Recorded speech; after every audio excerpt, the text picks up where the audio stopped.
কার উস্কানিতে পা দিয়ে এগুলো করে দেশকে অস্থিতিশীল করতে আছেন। মানে আছে ইউনূস সাহেব মানে ঘাবড়িয়ে যাবে। আরে ভাই ওর মাথা না, ওটা একটা কম্পিউটার। কি বলে দেখেছেন না যে এতটুকু একটা দেশ আর 18 কোটি মানুষ আমরা বাস করি। বিশ্বের কোনো দেশ নেই যে এত মানুষ এতটুকু জায়গায় থাকে। আমেরিকা বাংলাদেশের চাইতে 59 ডবল বড়। কত? এরকম 59টা বাংলাদেশ পাশাপাশি থাকলে যত বড় হবে, এক আমেরিকা একা এত বড়। কিন্তু লোক সংখ্যা বাংলাদেশের তুলনায় কতটুকু? ওদের মনে হয় 20 কিলোমিটার জুড়ে একজন বাস করে, আর আমাদের 20 কিলোতে আমার মনে হয় কমপক্ষে 10 লাখ বাস করে। ইউনূস সাহেব ঘোষণা দিয়েছে না, বিশ্বে আমি চলাফেরা করি, আমি দেখেছি আমাদের 18 কোটি হাতকে আমরা আর ভিক্ষার হাত বানাবো না, আমাদের 18 কোটি হাতকে আমরা কাজের হাত বানাবো। এই জনসংখ্যাকে জনশক্তি রূপে যদি পরিগণিত করতে পারি, বিশ্বের বিভিন্ন দেশ হা করে আছে আমাদের এই দক্ষ শ্রমিক নেওয়ার জন্যে। আজকে আকিস গ্রুপের যে হেলিকপ্টার ছিল, পাইলট আমাকে নামিয়ে দিয়েছিল রংপুরে।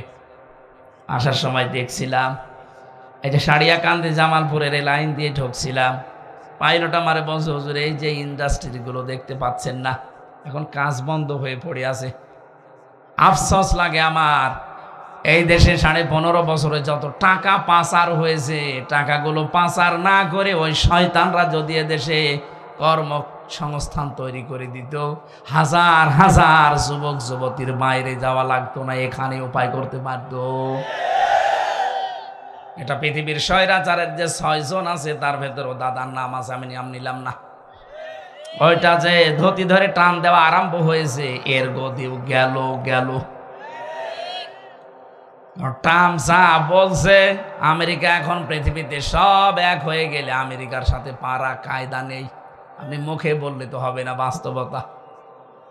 এই জন্য ট্রাম্প সাহেব যা বলেছে যদি করে ফেলে, শেষে আমাদেরকে এখন দাদা ভাই বলছে, শেষে বাপ ডাকবে। ইউনূস সাহেবকে আমার মনে হয় বাপ ডাকলো বলে, বলে ভাই বাপ একটু বলে দেন, কারণ ওরাও জানে যে ইউনূসের খুঁটি কোথায়। ওর দড়ি শুধুমাত্র ইন্ডিয়া পর্যন্ত না, ওর দড়ি একেবারে জায়গা মতো আছে।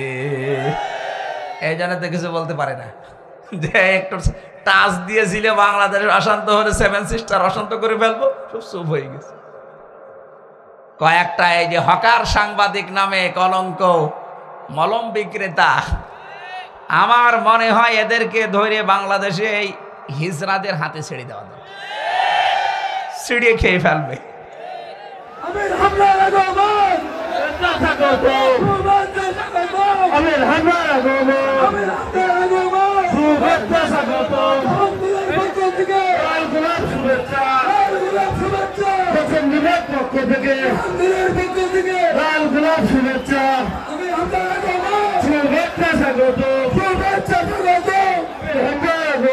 গাইবান্ধা জেলার গোবিন্দগঞ্জ থানার অন্তর্গত বেড়া মালঞ্চা মাদ্রাসার উদ্যোগে তাফসীরুল কোরআন মাহফিলের স্বনামধন্য সভাপতি, প্রধান অতিথি, বিশেষ অতিথিবৃন্দ, মঞ্চে বসা ওলামা ইকরাম, সামনে বসা মুসলমান ভাইরা, পর্দার আড়ালের সম্মানিতা মা এবং বোনেরা, প্রাণপ্রিয় গাইবান্ধাবাসী।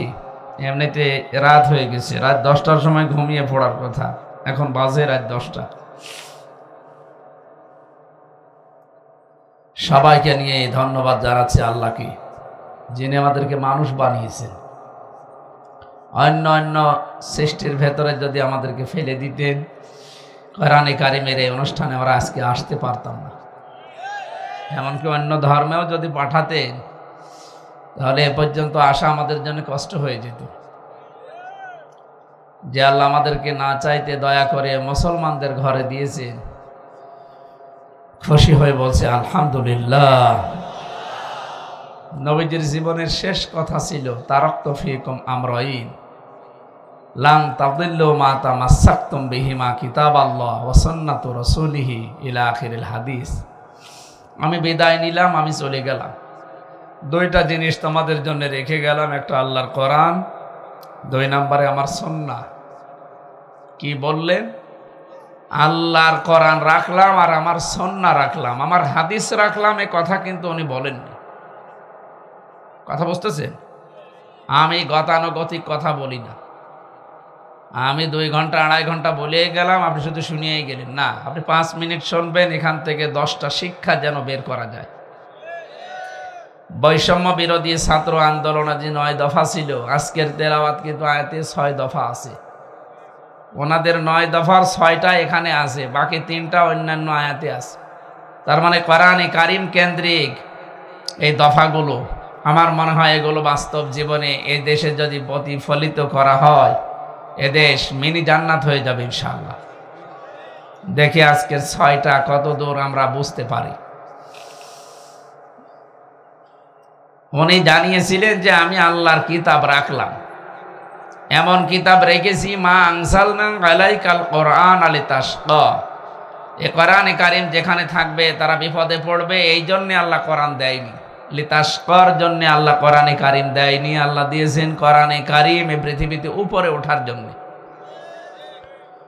কিন্তু চরম সত্য কথা, দুনিয়ায় 257টা রাষ্ট্র, 58টা এখন মুসলমান রাষ্ট্র। কয়টা? 58টা মুসলমান রাষ্ট্রের ভেতরে যারা আমরা 200 কোটির উপরে বাস করি মুসলিম, পৃথিবী সাক্ষী এখন তামাম দুনিয়ায় মুসলমান নাম থাকার কারণে আমরাই মার খাই, আমরা অপদস্থ, আমরা অপমানিত, আমরা না খেয়ে থাকি। তাহলে কোরআনের এই আয়াত কি মিথ্যা নাকি? বলেন। কোনো না কোনো জায়গায় আমাদের রং হয়ে যাচ্ছে, আমরা আবিষ্কার করার চেষ্টা করব আজকে ইনশাআল্লাহ।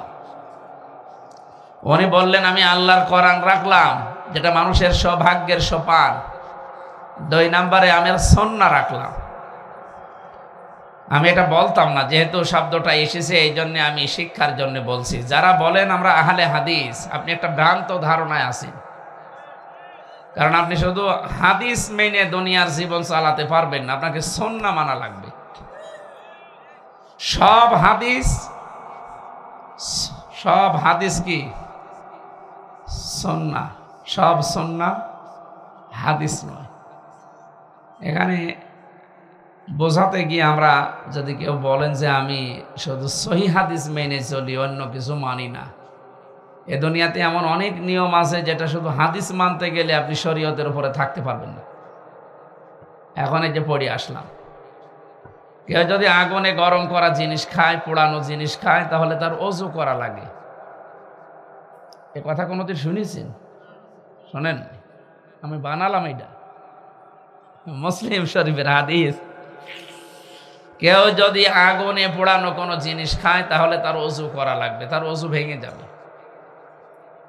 অথচ বাস্তবতায় যে কিছুক্ষণ আগে আমি চা খেয়ে আসলাম, চা কি গরম করেছি? পুড়িয়েছে কি দিয়ে? কথা বলে না কেন? আমার কি ওযু নষ্ট হয়ে গেছে? তাহলে আপনি যে বলেন আমি হাদিস ছাড়া কিছু মানি না, আমি আহলে হাদিস, আপনাকে বলা লাগবে আমি আহলে সুন্নাহ ওয়াল জামা। যদিও শব্দটা চুরি হয়ে গেছে, এখানে আলেম নেই, আলেমদেরকে বলছি এই শব্দটা আজকে বাংলাদেশে কিছু ভণ্ড সুন্নি নাম নিয়ে এরা চুরি করে নিয়ে গেছে আহলে সুন্নাত ওয়াল জামাতটা। সুন্নি দাবি করে আমার তাহেরি ভাই, ও যদি সুন্নি হয় তা আমরা কি? বলেন তো। সুন্নি এ শব্দটা আর সাইড মেরে দিয়েছে না? এই জন্য সুন্নি কি এ শব্দ আমরা অনেকে না বুঝে আন্দাজে ওদেরকে সুন্নি বলে ডাক দেয়। সুন্নি হচ্ছে আমরা আহলে সুন্নাত ওয়াল জামাত, বিশ্ব নবীর সুন্নাত যারা মেনে চলে। আপনি আল্লাহকে ভালোবাসেন এই কথা বললেই হবে না, এটার প্রমাণ দেওয়ার জন্য রাসূলুল্লাহকে অনুসরণ করা লাগবে, তার সুন্নাহ মেনে চলা লাগবে। আমার প্রশ্ন এখন, রাসূলুল্লাহকে মানা লাগবে কতখানি মানা লাগবে বলেন? উনি যখন রাসূলুল্লাহ হয়েছেন ওই দিন থেকে ইন্তেকাল পর্যন্ত, উনি জন্মের পর থেকে 40 বছর পর্যন্ত পুরা আরব জাহানে কেউ ওনাকে নবী রাসূল বলতো। কি বলতো? মোহাম্মদ বিন আব্দুল্লাহ, আব্দুল্লাহর ছেলে মোহাম্মদ, অথবা আস-সাদিক, আল আমিন, এই সমস্ত নাম দিয়েছিল। উনি 40 বছর বয়সে নবুয়ত পেলেন, পুরা আরব জাহানের ভেতরে ছড়িয়ে দিলেন, কুলিয়া আইয়ুহান্নাস ইন্নী রাসূলুল্লাহি ইলাইকুম জামিআ। সূরা আরাফের 158 নম্বর আয়াতের প্রথম অংশে আছে, হে নবী আপনি দুনিয়ার মানুষকে বলেন তোমাদের সকলের কাছে আমি কিন্তু রাসূল হয়ে এসেছি আল্লাহর পক্ষ থেকে। ইন্নী অবশ্যই আমি রাসূলুল্লাহ আল্লাহর রাসূল, ইলাইকুম তোমাদের উপরে, জামিআ সবার উপরে। একটু বোঝার চেষ্টা করেন তো এই শব্দটা। উনি এই শব্দের ঘোষণা দিয়েছিলেন কি জন্মের পরেই না 40 বছর পরে যখন এই কোরআন পেলেন তখন? তাহলে যারা বলে যে উনি জন্মের থেকেই নবী হয়ে এসেছে, হ্যাঁ এই ঘোষণাটা উনি পাননি। উনি সৃষ্টির প্রথম থেকেই নবী, কিন্তু ঘোষণা পেয়েছেন 40 বছর বয়সে। এই জন্য 1 থেকে 40 বছর পর্যন্ত কোনো মানুষ যদি রাসূলুল্লাহকে না মানে, যেমন আব্দুল্লাহ বিন মুহাম্মদ ছিলেন, এ পর্যন্ত যদি কেউ না মানে তা জান্নাতে যাবে না, আল্লাহ ভালোবাসবে না, এমন কথা আমি পাইনি। কিন্তু কোন মানুষ যদি 40 থেকে 63 এই 23 বছরের 1 মিনিটও বলে আমি মানি না, সে সরাসরি জাহান্নামী। এবার আসেন তো কোরআনের আয়াতে আল্লাহ জানিয়েছেন, কুল ইন কুনতুম তুহিব্বুনাল্লাহা ফাত্তাবিউনি ইউহিব্বুকুমুল্লাহ। সূরা আলে ইমরান 31 নম্বর আয়াতের প্রথম অংশে আছে, নবী আপনি বলেন তোমরা যারা বলো আল্লাহ তোমাকে ভালোবাসি, এ দাবি করলেই হবে না, এটার প্রমাণ দেওয়া লাগবে। প্রমাণ হচ্ছে ফাত্তাবিউনি, আমার রাসূলের অনুসরণ করার মাধ্যমে। এখানে যে তাবাউন শব্দটা দেখলেন, তাবাআইন, আল্লাহ কিন্তু হাব্বুন দেননি যে রাসূলুল্লাহকে ভালোবাসো আল্লাহ তোমাদেরকে ভালোবাসবে, মাফ করে জান্নাতে দিয়ে দেবে, আল্লাহ হাব্বুন দেননি, দিয়েছেন তাবাউন। অবিধানবেত্তা যারা এই শব্দের ব্যাখ্যায় লিখেছে, তাবাউন মানে দেখে দেখে চলা। আপনার সামনে একজন মানুষ হাঁটে, কিভাবে পা ফেলে, কত ডিস্টেন্সে পা ফেলে, কোথায় হাত নাড়িয়ে যায়, কোথায় মাখা, এদিকে ওদিকে তাকায়, ওইভাবে দেখে দেখে চলার নাম তাবাউন। তাহলে রাসূলুল্লাহকে অনুসরণ করা লাগবে 1 থেকে 40 না 40 থেকে 63? বলেন বলেন। কারণ 1 থেকে 40 বছর পর্যন্ত তিনি নিজে ঘোষণাও দেননি যে আমি নবী, আমি রাসূল।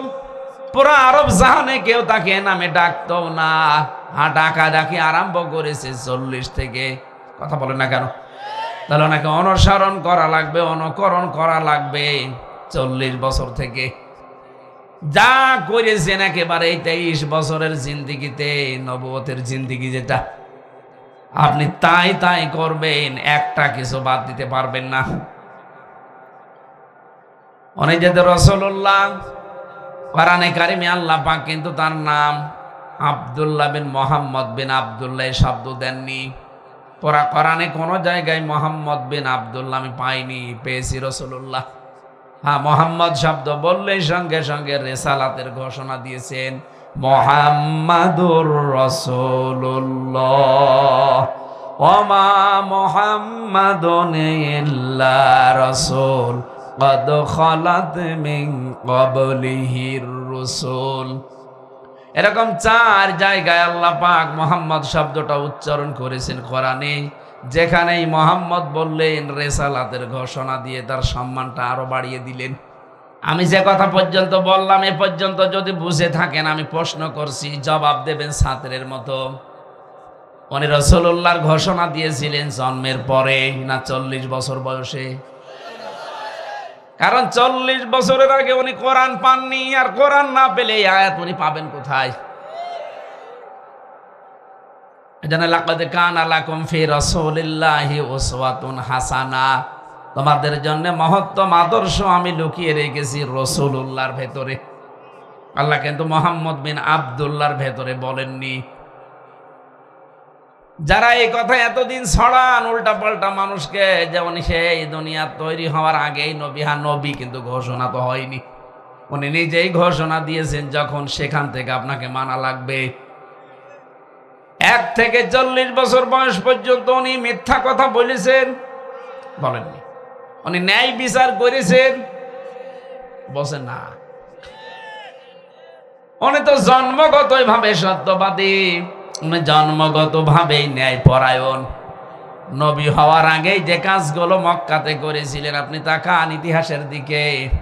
কাবার ওই পাথর বসানো নিয়ে রক্তক্ষয়ী সংঘর্ষ চলছিল, আবহমান কাল থেকে এটা চলে আসছিল। মুহাম্মদ রাসূলুল্লাহ ওই সময় কিন্তু নবী হননি। সাধারণ আমাদের মতো মানুষ মনে করেন। মক্কার যে চারটা বড় বড় গোত্রের লোকেরা ছিল, তাদেরকে তিনি ডাক দিলেন, একটা চাদর বিছিয়ে দিলেন, পাথরটা নিজের হাতে চাদরে রাখলেন। 4 গোত্রের 4 জন লিডার যারা, তাদেরকে বললেন 4 কোনা আপনারা চেপে ধরেন, নিয়ে চলেন কাবার কাছে। কাবা শরীফের কাছে নিয়ে নিচে পাথরটা লাগিয়ে এবার বললেন চাদরটা নিয়ে যান। 4 জনের কেউ আর রাগ করে নাই, সবাই খুশি হয়ে গেছে। অথচ এই কাজটা হাজার হাজার বছর ধরেও, শ বছর ধরেও কেউ নিশ্চিন্ত করতে পারে নাই, নিশ্চিহ্ন করতে পারে নাই। নবীজি নিজে কয়েক মিনিটের ভেতরের অপরাধ নিরসন করে দিলেন। তার মানে উনি নবী হওয়ার ঘোষণা দেওয়ার আগেই তিনি ন্যায়পরায়ণ, নবী হওয়ার আগেই তিনি সত্যবাদী। কথা বলেন ঠিক কিনা? এবার ওনাকে অনুসরণ করা শুরু করবেন আপনি। আল্লাহ পাক বলেন, কেউ যদি রাসূলুল্লাহকে অনুসরণ আরম্ভ করে, আমি আল্লাহ কি করব জানো? ইউহিব্বুকুমুল্লাহ, আমি আল্লাহ নিজে তাকে ভালোবাসা আরম্ভ করেছি না করব? না বোঝেননি। ইউহিব্বু এটা মোজারে, বর্তমান ভবিষ্যৎ, প্রেজেন্ট ফিউচার। কেউ যদি রাসূলুল্লাহকে অনুসরণ আরম্ভ করে, এখন থেকে শুরু করবে, নিয়ত করে লেগে গেছে, আল্লাহ এখন থেকে আপনাকে ভালোবাসা আরম্ভ করবে। আপনার জীবনে যদি এখনো রাসূলুল্লাহর অনুসরণ আরম্ভ না হয়, আপনাকে আল্লাহ এখনো ভালোবাসা শুরু করেনি। কথা না বুঝলে আমি আবার রিপিট করছি। এই দেশে যারা বলে আমি আল্লাহকে ভালোবাসি, এ কথার প্রমাণ দিতে হলে রাসূলুল্লাহর অনুসরণ লাগবে, মাস্ট বি। এখন এই অনুসরণ যখন আরম্ভ করবেন, তখন আল্লাহ আপনাকে ভালোবাসা শুরু করবে। আল্লাহ যদি ভালোবাসে, পুরস্কার আছে এরপরে। ওয়ায়াগফির লাকুম যুনুবাকুম, ইয়াগফির এটা মোজারে, বর্তমান ভবিষ্যৎ, প্রেজেন্ট ফিউচার। জামবন 1 বছর, যুনুব বহু বছর। আল্লাহ পাক বলেন, সত্যি যদি কারো ভেতরে আমি দেখি রাসূলের অনুসরণ আরম্ভ হয়ে গেছে, ওর জীবনের কোনো গোনা বাকি থাকবে না, সবগুলো আমি আল্লাহ মাফ করে দেব। এরপরে আল্লাহর 2টা সুন্দর নাম তিনি নিয়েছেন, আল্লাহু গফুরুর রহিম। আমি আল্লাহ একদিকে গফুর আর একদিকে রহিম। এবার আসেন তাদের শিক্ষাটাই, যে মানুষগুলো এখনো রাসূলুল্লাহর অনুসরণ আরম্ভ করেননি, আপনি যদি আকাশ দিয়ে উড়েও যান, এখনো আল্লাহর ভালোবাসা আপনি পাওয়াই শুরু করেননি।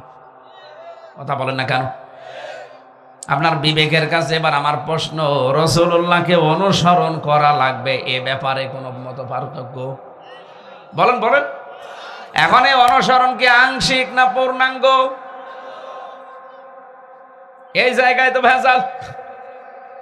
আজ বাংলাদেশ সহ বিশ্বের বহু মুসলমান আমরা রাসূলুল্লাহকে অনুসরণ করি, কিন্তু আংশিক, পূর্ণাঙ্গ না। পূর্ণাঙ্গ অনুসরণ যারা করেছিলেন, আপনি তাকান তাদের দিকে। হযরতে আবু বকর রাদিয়াল্লাহু তাআলা আনহু, হযরতে ওমর রাদিয়াল্লাহু তাআলা আনহু, যাদের নাম আমরা জানি যে পূর্ণাঙ্গ অনুসারী তারা ছিল, তারা প্রত্যেকেই দুনিয়া থেকে জান্নাতের গ্যারান্টি পেয়ে গেছে। আপনি কি মনে করেন আশারায়ে মুবাশশারা ওই 10 জন, শুধু এই 10 জনেই, আর জান্নাতি সাহাবী নেই? আল্লাহর নবীর প্রতিটি সাহাবী জান্নাতি, কারণ রাদিয়াল্লাহু আনহুম আছে, এটা হোম জমির বহু বছর। নবীজিকে ঈমান অবস্থায় যারা দেখেছে, ঈমান এনেছে, এবং ঈমানের উপরে যাদের মরণ হয়েছে, প্রত্যেকেই সাহাবী। আর প্রতিটি সাহাবী জান্নাতি, এ ব্যাপারে কোনো সন্দেহ? আরো জোরে বলেন।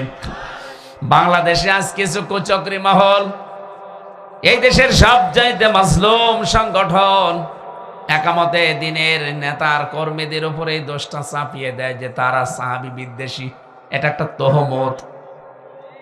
এই মিথ্যা তহমত দিয়ে মানুষের ভেতরে ভ্রান্তি তৈরি করেন, আপনি সাহাবী বিদ্বেষী হয়ে মরবেন। কারণ আমি তো সারা জীবন দেখছি কই তাদের ভেতরে সাহাবী বিদ্বেষের কোনো কিছু পাইনি, আপনি জোর করে চাপিয়ে দেন কোন কারণে? আমি যেটা বিশ্বাস করি না সেটা যদি জোর করে আমার উপরে চাপিয়ে দেন, আমি তো ওটা করি নাই। আপনি জোর করে আমাকে চাপিয়ে জাতির সামনে কালার করতে চান, আল্লাহর কসম আপনি সাহাবী বিদ্বেষী হয়ে তারপরে মরবেন। এই জন্য অবিচারটা বন্ধ করবেন, বিশেষ করে এই তহমতটা। গীবত করায় যেখানে জায়েজ নেই, তহমত করেন কোন কারণে? আলেম হয়ে। কথা বলেন না কেন? গীবত করাই তো জায়েজ নেই। যদি ওই দোষ আমার ভেতরে থাকেও, তাও আপনি ওই দোষ মানুষকে বলতে পারবেন না। আমার ভেতরে কোনো দোষ থাকলে ওটা যদি মানুষের কাছে বলে বেড়ান, যেটা শুনলে আমি মন খারাপ করতাম, ওইটার নাম গীবত। ওটার নাম কি? আর আমি যেটা করি নাই ওই রকম কোন দোষ যদি আমার উপরে কেউ চাপিয়ে জনগণের সামনে আমাকে কালার করে, ওটা তহমত। ওটা জেনার চাইতেও খারাপ। আর বাংলাদেশে বহু আলেমের নাম নিয়ে অনেকেই মাজলুম মানুষদের উপরে এই তহমতটা দেয়। কবে খুলবে আপনার বিবেকের তালা? নাকি বিবেকের উপরে কুকুরে প্রসাব করেছে? আশা করছে আপনার বিবেক খুলবে। এরপরও যদি না খোলে, আপনাকে আর কোরআন হাদিস দিয়ে বোঝালে আমার মনে হয় হবে না, আপনাকে বাকারি শরীফ দিয়ে বাকারি দেওয়া লাগবে। একটা মাজলুম মানুষদের উপর আপনি আন্দাজে এক দোষ চাপিয়ে দেন। আমি তো কোরআন হাদিস যেই দিন পড়েছি ওই দিন থেকে বিশ্বাস করি যে সাহাবীরা, এই পৃথিবীতে সব সাহাবী আল্লাহর জান্নাতি, কোনো ভেজাল নেই। কারণ রাদিয়াল্লাহু আনহুম, প্রত্যেকের উপর আল্লাহ রাজি হয়ে গেছে। এখন যদি বলেন আশারে মুবাশশারা 10 জন শুধু নাম, আরে ভাই 10 জনের নাম নবীজি গ্যারান্টি দিয়ে গেছেন দুনিয়ায় জিন্দা অবস্থায়। আর আল্লাহ কোরআনের আয়াত নাজিল করে পুরা সাহাবীদের জামাতকে জান্নাতি বলেছে। কারণ তারা মাপকাঠিতে উত্তীর্ণ হয়ে গেছে। গাইবান্ধাবাসী যে তথ্যটা এখানে নিয়ে এসেছিলাম, বহু মানুষকে আমরা দেখেছি তারা রাসূলের আশপাশে থাকতেন, কিন্তু রাসূলুল্লাহকে তারা অনুসরণ পূর্ণাঙ্গ করেনি, আংশিক করেছে। রাসূলের কথা শুনে নাম রেখেছে, রাসূলের কথা শুনে খাবার খেয়েছে, রাসূলের কথা শুনে রোজা রেখেছে, ইফতারি করেছে। কিন্তু বিশ্বনবী মুহাম্মদুর রাসূলুল্লাহর কথায় তারা উহুদের ময়দানে যায় নাই। কথা বলেন না কেন? এই পৃথিবীতে আবারও যদি উহুদের ময়দান কায়েম হয়, ওই মানুষগুলো যখনই পাবেন দেখবেন ওরা উহুদের নাম শুনলেই কেমন কসমস করে। না, ওগুলো ফিতনা, ওগুলো দুনিয়ার কাজ, আমরা ওর ভেতরে নেই। বাংলার মানুষেরা বলেন তো, উহুদ কি শেষ হয়ে গেছে? বলেন।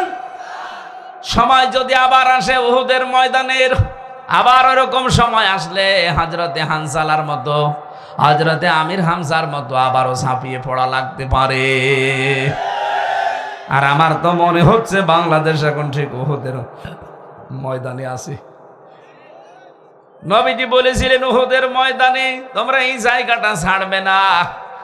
তারা যেহেতু নবীজের এই কথাকে ওভারটেক করে গনিমতের মাল কোড়াতে ব্যস্ত হয়ে গিয়েছিল, খালিদ ইবনে ওলীদ আকস্মিকভাবে তাদেরকে হামলা করে চোরা গোপ্তা একেবারে কয়েকজনকে লাশ ফেলে দিয়েছিল। এখন যে অবস্থায় আছে আমরা কিন্তু উহুদের ময়দানে আছি। বিজয় হালকা হয়েছে বলে আপনি একেবারে গনিমতের মাল কোড়ানোর মতো চাঁদাবাজি আরম্ভ করেছেন। আজকেও তো গাইবান্ধার সাঘাটাতে চাঁদাবাজি নিয়ে মারামারি চলছে। আমি নাম নিলাম না তাদের। এরা মনে হচ্ছে গনিমতের মাল পেয়েছে। একামতে দিনের একজন ভাই বাধা দিতে গেছে, তারে মেরে মাথা ফাটিয়ে দিয়েছে। আজকে ভিডিও দেখলাম কি চলছে গাইবান্ধায়। আরে ভাই, এখন থালা হাতে পাননি তাই আপনি এই করেন, থালা হাতে পেলে কি করবেন? দেশটা যখন স্বাধীন হয়েছে, যতটুকুই হোক হয়েছে, সাবধান। এদেশে চাঁদাবাজি যেহেতু ইসলামে নেই, ৯৬% মুসলমানের দেশে চাঁদাবাজি আমরা আমাদের জীবন থাকতে করতে দেব না। কেউ করলে নিজেরা তো জীবনে করবই না, কেউ করলে করতেও দেব না। কারণ সৎ কাজে আদেশ করা যেমন, অসৎ কাজে বাধা দেওয়া যেরকম। আমরা এতদিন এই সৎ কাজে আদেশ, অসৎ কাজে বাধা, এটাকে আমরা অনুরোধ মানিয়ে নিয়েছিলাম। ও বাবা, এটা নামাজ পড়লে হয় না। কিসের নামাজ পড়লে হয় না? ডু ইট, এটা কর, এইটা আল্লাহর হুকুম। নামাজ দিয়েছেন আল্লাহ, রোজে ওখানে তেল মাখাচ্ছে। অবৈধ কাজ নিষিদ্ধ, বাধা দেওয়া লাগবে না। বাবাজি সাদা চাইতে নেই, সাদা চাইতে নেই মানে ও সাদা তো চাইতে পারবে না, চাইতে আসলে ঠ্যাং ভেঙে দেওয়া লাগবে। সারা দেশে এরকম কড়াকড়ি শুরু হোক, কোন বাবার বেটার সাহস সাদাবাজি করুক। আমিরে জামাত ডাক্তার শফিকুর রহমান তিনি ঘোষণায় দিয়েছে, এদেশে আমরা সাদাবাজি করি না, কাউকে করতেও দেব না। বলে দল করতে হলে এগুলো লাগে কেন? দল একামতে দিন, এরা দল না। আপনার চাইতে এরা নির্যাতিত না। আপনি যদি এই 15.5 বছরে ঘরে থাকতে না পারেন, তারাও তো ঘরে থাকতে পারে নাই। আপনার চাইতে আমার মনে হয় 100 গুণ বেশি ক্ষতি হয়েছে এই মানুষগুলোর। এত কঠিন পরীক্ষায় তারা যদি সাদাবাজি না করে, আপনি কি মহারথী যে আপনার সাদাবাজি করা লাগবে? নারায়ণগঞ্জের বন্দরে গত পরশু দিনও ভিডিও ক্লিপ বেরিয়েছে, আপনার জন্য কিন্তু তলা নিতে যাচ্ছে দল। যা আপনি সাবধান হন। গাইবান্ধাবাসী আব্দুল্লাহ বিন উবাইয়ের জীবনী পড়ে দেখেছি, ওর জীবনী পুরা রাসূলের সাথে মিল ছিল। শুধু উহুদের ময়দান থেকে 300 সাহাবী নিয়েও ভেগে গিয়েছিল। আজ বাংলাদেশের এই উহুদের ময়দানে আজ যারা এই কঠিন পরিস্থিতিতে নবীজির উম্মতের পাশ থেকে পেছন ফিরে চলে আবার ওই কাফেরদের সাথে আতাত করতে চাচ্ছেন, আল্লাহর কসম আপনার মরণ হবে আব্দুল্লাহ বিন উবাইয়ের মতো। কি বোঝাতে চেয়েছি আপনি বুঝে ফেলেছেন। এখন যদি না বোঝার ভান করে থাকেন, এদিকে আসেন, আসেন। কানের নিচে 2টা দিয়ে কান গরম করে দিচ্ছি। বাংলাদেশে এখন উহুদের ময়দান চলছে। নবীজি যেখানে যাকে রেখে দিয়েছেন ওই জায়গায় শক্তভাবে দাঁড়ান। এখনো গনিমতের মাল কোড়ানোর সময় হয়নি। কথা বলে না কেন? প্রতিবেশী নামে কলঙ্করা, প্রতিবেশী নামে কলঙ্করা আমাদের দেশ নিয়ে ষড়যন্ত্র এখনো থামিয়ে দেয়নি। ওরা চট্টগ্রাম নিয়ে নেওয়ার পায়তারায় আছে। চট্টগ্রাম নিয়ে নেবেন দাদা, ও দাদা, আপনি কি যৌতুক নেবেন? আর যৌতুক দেব কি করে? মেয়ে তো পালিয়ে গেছে। পালানো মেয়ের যৌতুক কিসের? মেয়ের বিয়েই তো আমরা মানি না। বিয়ে মানতাম যদি ওইরকম মানুষের সাথে যেত। এমন মানুষের সাথে গেছে যা তো মুসলমানই হয়নি। ওর মুসলমানই হয়েছে বুড়ো বয়সে। এখন মুসলমানি দিয়ে যদি বিয়ে দিতে হয়, ও ছাতা দেখা যাচ্ছে কোনো হাজাম দিয়ে মুসলমানি দেবে না, গোড়া থেকে কেটে বাদ দিয়ে দেবে। আমি আর নিচে নামলাম না। তার যে বড় কথা, কোরআনের নিষেধ। সূরা বাকারা 221 নম্বর আয়াতের মাঝে আছে, ওয়ালা তুনকিহুল মুশরিকিনা হাত্তা ইউমিনু। কোন মুশরিক যতক্ষণ ঈমান না আনবে, কোন মুমিনা নারীর জন্য তাকে বিয়ে করা জায়েজ নেই। এ ফতোয়া কার? আল্লাহর নিষেধ, আমরা চাই না। আর আপনারা এতদিনে মিথ্যা ছড়িয়েছেন আমাদের স্বামী স্ত্রীর সম্পর্ক হয় কি করে? তার ফুল হাত আর আমাদের হাফ হাতা। আমাদের হাফ হাতা না? ফুল হাতার সাথে হাফ হাতা যায় কোন কারণে? এসব উল্টো পাল্টা কথা বলেন। আশা করছি আমি আর নিচে নামতে পারলাম না। এরপরও যদি বলেন কেউ যদি এই যৌতুকের জন্য পিড়াপিড়ি করেন, আপনার কিন্তু খবর আছে। আপনি দেখতে পাচ্ছেন না কি চলছে? আজকেও সকালে 2 জন পিটানি খেয়েছে এই বাংলাদেশের বিরুদ্ধে উল্টাপাল্টা কথা বলার কারণে। বলেছিল এদেরকে আমরা না খাওয়িয়ে মারবো। আমরা এদেশে এখন যারা আছে শক্ত হয়ে দাঁড়িয়ে গেছে, বলছে তোদের দেশ থেকে পেঁয়াজও নেব না, আলুও নেব না, দেখ কি করি। এত খোটা দিয়েছিল কয়দিন যে আমাদেরটা না হলে ওরা মারা যাবে। কই, আমরা তো মারা যাইনি। আমাদের মুসলমান ভাইরা তুরস্ক থেকে, পাকিস্তান থেকে, বিভিন্ন দেশ থেকে এখন খাবার আমাদের জন্য পাঠাচ্ছে। আল্লাহ পাক বলেন, কোন দেশের মানুষেরা যদি ঈমান আনার পরে আমার প্রতি তাকওয়া অবলম্বন করে চলতে চায়, ইয়াতিহা রিজকুহা রাগাদাম মিন কুল্লি মাকান, বিভিন্ন এলাকা থেকে তাদের জীবন উপকরণ, তাদের রিজিক হিসাবে যা লাগবে আমি আল্লাহ ওইটা সবগুলো কায়দা করে পাঠিয়ে দেব। এদের এই সমস্ত উল্টা পাল্টা কথার কারণে আজ পাকিস্তান থেকে জাহাজ ভরে ভরে মাল আসতেছে, তুরস্ক থেকে, চীন থেকে। এই কথা বলছে না কেন? দাদারা এখন যা আরম্ভ করেছে আমার মনে হয় হার্ট ফেল করে মারা যাবে। গত পরশুদিন ট্রাম্প কি জানিয়েছে দেখেছেন? যে 16 লাখ ভারতীয়কে আমার এই 20 তারিখের জানুয়ারিতে শপথ আছে, এটা হওয়ার পরে ওগুলো সব ফেরত দিয়ে দেব। আমার মনে হয় দাদা ধুতি সামলাতে পাগল হয়ে যাবে।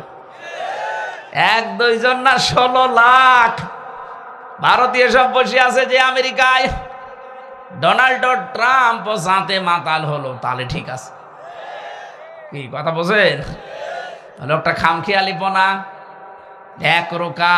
ও যখন বলেছে কিছু না কিছু করবে, কারণ মানবতার সাথে যে কৌতুক এই প্রতিবেশী রাষ্ট্র ভারত করছে এটা তো বিশ্ব মডলরা দেখছে।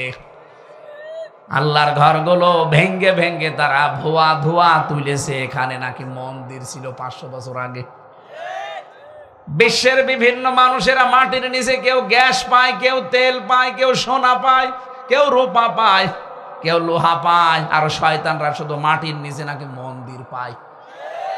পিটিয়ে লম্বা করা দরকার শয়তান। ভারতের উপরে আল্লাহর গজব নাজিল হবে উগ্রপন্থী হিন্দুদের কারণে।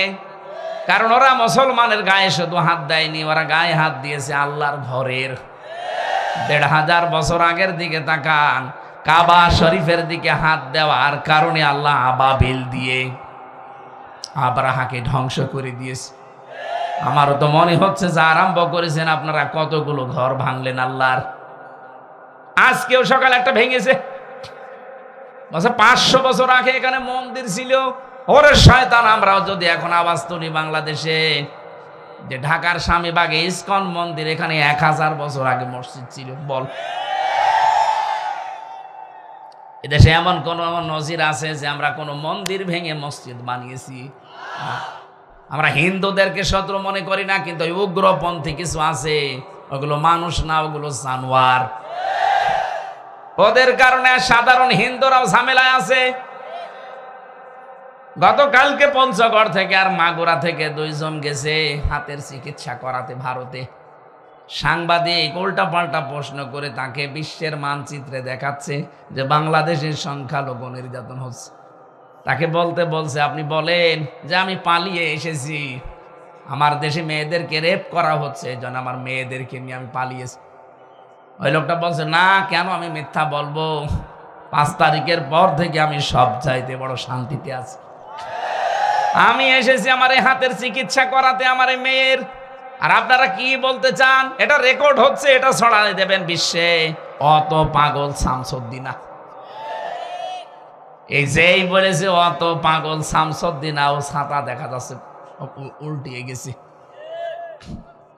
বিশ্বে এতদিন ওরা ছড়িয়েছে বাংলাদেশের সংখ্যালঘু নির্যাতন হয়। গোবিন্দ পরামানিক গত 3 দিন আগে ভিডিও বার্তা দিয়েছে বাংলাদেশের গোবিন্দ পরামানিক।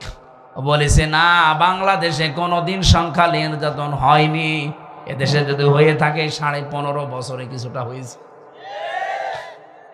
একটা হিন্দু মানুষের কথা বলছে, তাও শুধু বাংলাদেশ নিয়ে না, তো আন্তর্জাতিক বিশ্বের খেলোয়াড়। লোকটা সারা বিশ্বের 257টা রাষ্ট্রের সবচাইতে বেশি সাম্প্রদায়িক সম্প্রীতি নাকি বাংলাদেশে। একটা হিন্দু এ কথা বলতে পারে, আর ওরা পালিয়ে ওখানে বসে বসে ষড়যন্ত্র করে এই শব্দটা নিয়ে মানুষকে বোঝায় যে দেশে হিন্দুদের উপর নির্যাতন হচ্ছে, তাদের মেয়েদের রেপ করা হচ্ছে, আপনারা সারা দেশে ছড়ান। মানুষের কপালে হেদায়েত না থাকলে যা হয়। বিশ্বের মডেলগুলো এখন একেবারে গাঁজা খেয়ে বসে নেই। এই কথাগুলো দেখছে, শুনছে, বাস্তবতা উপলব্ধি করে দেখছে না, এ তো পুরা মিথ্যাবাদী। তিনবার নির্বাচনের নামে প্রহসন করে আর এখন বলে যে আমি নির্বাচিত ছিলাম। এটা যেমন মিথ্যা কথা। এতদিন পর্যন্ত বাংলাদেশের বিরুদ্ধে 3.5 মাসে যা বলেছে সব মিথ্যা কথা। বিশ্বের মডেলরা এখন জেনে ফেলেছে না।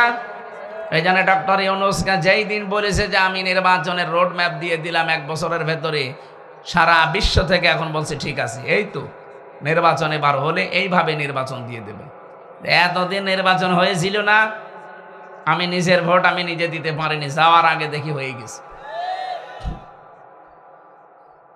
চাচা মারা গেছে আজ 8 বছর আগে, চাচি ভোট দিতে গেছে, বলছে চাচি আপনি একসাথে আপনার জামাইকে সাথে করে আসলেন না, একা আসলেন কেন? কিভাবে আসবো?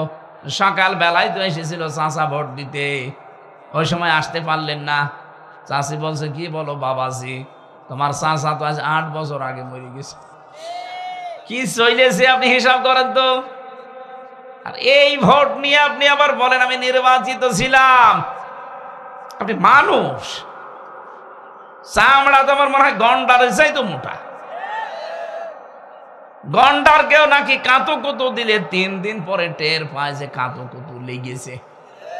হ্যাঁ, এক লোক শ্বশুর বাড়ি যাচ্ছিল, রাস্তার পাশে দেখছে এক গন্ডার কাঁতো কুতু দিয়েছে, হাসি না। কি গো, 3 দিন শ্বশুর বাড়ি থাকার পরে আসার সময় দেখে গন্ডার হাসতেছে, ডাক দিয়ে বলে বন্ধু 3 দিন আগে কাঁতো কুতু দিলাম, হাসলে না, আজকে কি হয়েছে তোমার? গন্ডার বলছে বন্ধু 3 দিন সময় লেগেছে চামড়া ভেদ করে কাঁতো কুতু লাগতে।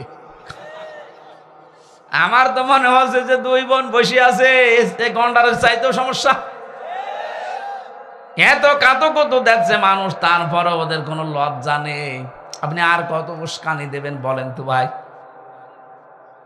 কত উস্কানি দেবেন? আর আপনার উস্কানিতে পড়ে গায়ে যে কয়েকদিন আগে 4 জন মানুষকে জবাই করা হয়েছে। আপনি কি মনে করছেন কেউ কিছু টের পায় না? ডুবে ডুবে জল খান। 7 পন্থীর নাম নিয়ে, জবাইয়ের পন্থীর নাম নিয়ে যেগুলো করছে, এগুলোর পেছনে ইন্ধন আছে কারো না কারো। এই যে ছাত্রলীগের নাম আসতেছে এমনি না, এই কথা বলে না কেন? দেখেন তদন্ত হয় কি বের হয়। এতদিন তো সব বাবা শাহজালাল খালি জামাত আর শিবির আর বিএনপির নামে চালিয়ে দিতেন, এখন টের পাবেন ঠেলা। 7 জনকে যেভাবে হত্যা করেছে, হত্যার ধরন, আর আজকেও ভিডিও দেখালো, নামাজে দাঁড়িয়েছে, নামাজ থেকে টান দিয়ে পিটিয়ে আদামারা করে ফেলেছে। এই দেশে কোন সুস্থ মানুষ এটা করতে পারে না। এটা করতে পারে তারা যারা 2006 সালের 28 অক্টোবর জসিম ভাইকে লোকে বইটা দিয়ে মেরে ফেলেছে। এটার প্রমাণ আগে যেহেতু আপনাদের অভ্যাস আছে, সেইটাই আপনারা প্রতিফলন করছেন। এই জন্য তদন্ত করে বের করতে বেশি সময় লাগবে না, বেশি ঝামেলাও হবে না, কারণ অতীতের ইতিহাস এইটাই বলে। কথা বলেন ঠিক কিনা? যারা জসিম ভাইয়ের মতো মানুষকে রাজপথে লোকে বইটা দিয়ে পিটিয়ে হত্যা করার পরে লাশের উপরে ড্যান্স দিতে পারে, তারা এই জবাইয়ের পন্থী মানুষগুলোকে রাতের বেলা যে জবাই করেছে। তদন্ত বের হোক, তার সঠিক কথা বলা যাবে। কার উস্কানিতে পা দিয়ে এগুলো করে দেশকে অস্থিতিশীল করতে আছেন? মানে আছে ইউনূস সাহেব মানে ঘাবড়িয়ে যাবে। আরে ভাই, ওর মাথা না, ওটা একটা কম্পিউটার। কি বলে দেখেছেন না যে এতটুকু একটা দেশ আর 18 কোটি মানুষ আমরা বাস করি। বিশ্বের কোনো দেশ নেই যে এত মানুষ এতটুকু জায়গায় থাকে। আমেরিকা বাংলাদেশের চাইতে 59 ডবল বড়। কত? এরকম 59টা বাংলাদেশ পাশাপাশি রাখলে যত বড় হবে, এক আমেরিকা একা এত বড়। কিন্তু লোক সংখ্যা বাংলাদেশের তুলনায় কতটুকু? ওদের মনে হয় 20 কিলোমিটার জুড়ে একজন বাস করে, আর আমাদের 20 কিলোতে আমার মনে হয় কমপক্ষে 10 লাখ বাস করে। ইউনূস সাহেব ঘোষণা দিয়েছে না, বিশ্বে আমি চলাফেরা করি, আমি দেখেছি আমাদের 18 কোটি হাতকে আমরা আর ভিক্ষার হাত বানাবো না, আমাদের 18 কোটি হাতকে আমরা কাজের হাত বানাবো। এই জনসংখ্যাকে জনশক্তি রূপে যদি পরিগণিত করতে পারি, বিশ্বের বিভিন্ন দেশ হা করে আছে আমাদের এই দক্ষ শ্রমিক নেওয়ার জন্যে। আজকে আকিস গ্রুপের যে হেলিকপ্টার ছিল, পাইলট আমাকে নামিয়ে দিয়েছিল রংপুরে।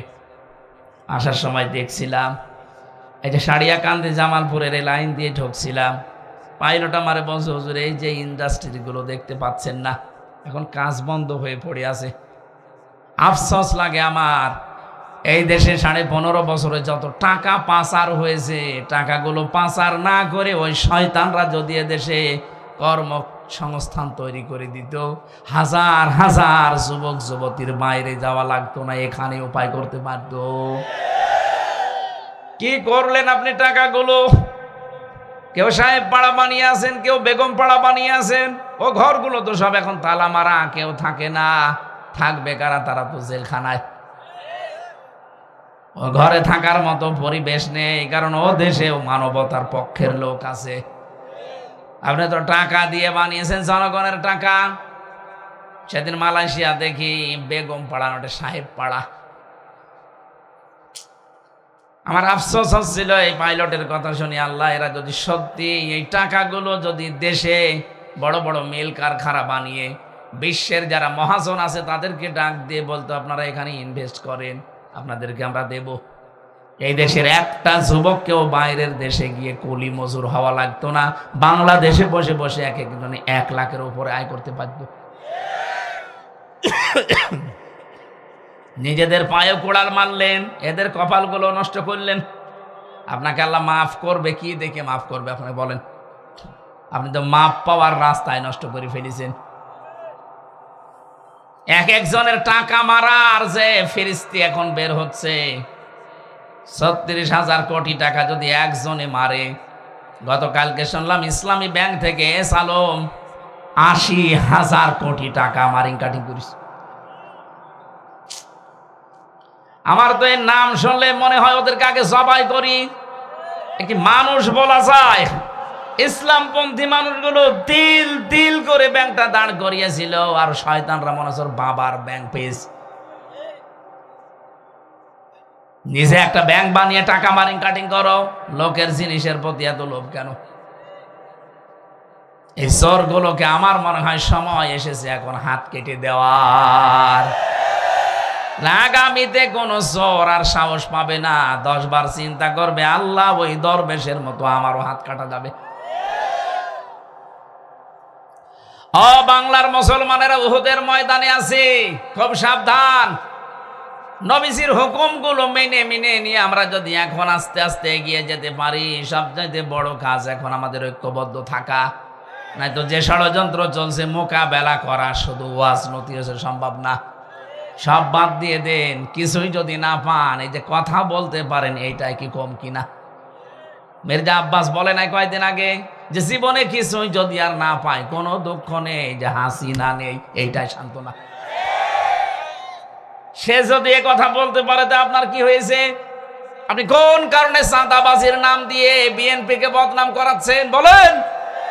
আপনার প্রতিষ্ঠাতা যে জিয়াউর রহমান, তার চরিত্র হয়েছিল সে মানুষের উপকার করার জন্য আরাফাতের ময়দানে পর্যন্ত গাছ লাগিয়ে দিয়েছে।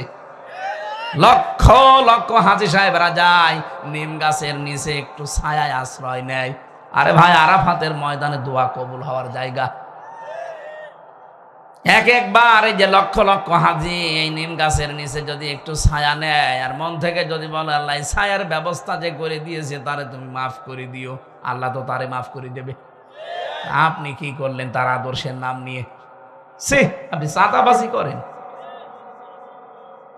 আপনি এখন বাজার দখল নিয়ে ব্যস্ত, আপনি এখন ঘাট দখল নিয়ে ব্যস্ত, CNG stand, van stand, bus stand, এগুলো দখল করার জন্য এখনই উঠে পড়ে লেগেছেন। এখনো তো থালা হাতে পাননি। যা করছেন এই দেশের লোক আপনার হাতে থালা মনে হয় দেবেও না। এই কথা বলছেন না কেন? কারণ বিশ্বের দিকে এখন তাকান। আমি তো এটা জরিপ করেছিলাম এর আগে পলাশবাড়িতে, যে 100 জনের মাত্র 15 জন মানুষ আগস্টের 5 তারিখের আগ পর্যন্ত চাইতো যে এ দেশে কোরআন কায়েম হোক। এখন 100 জনের 58 জন মানুষ চাচ্ছে আল্লাহর কোরআন দেশে কায়েম হোক।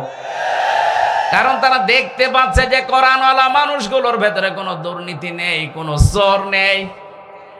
মাওলানা মতিয়ার রহমান নিজামী আলাই হাসান মুজাহিদ চালিয়েছে 5 বছর, 4 আনা পর্যন্ত দুর্নীতি পাওয়া যায়নি। মানুষ এগুলো দেখে না। মানুষ আর আগের মতো পাগল নেই, পাগল ভালো হয়ে গেছে।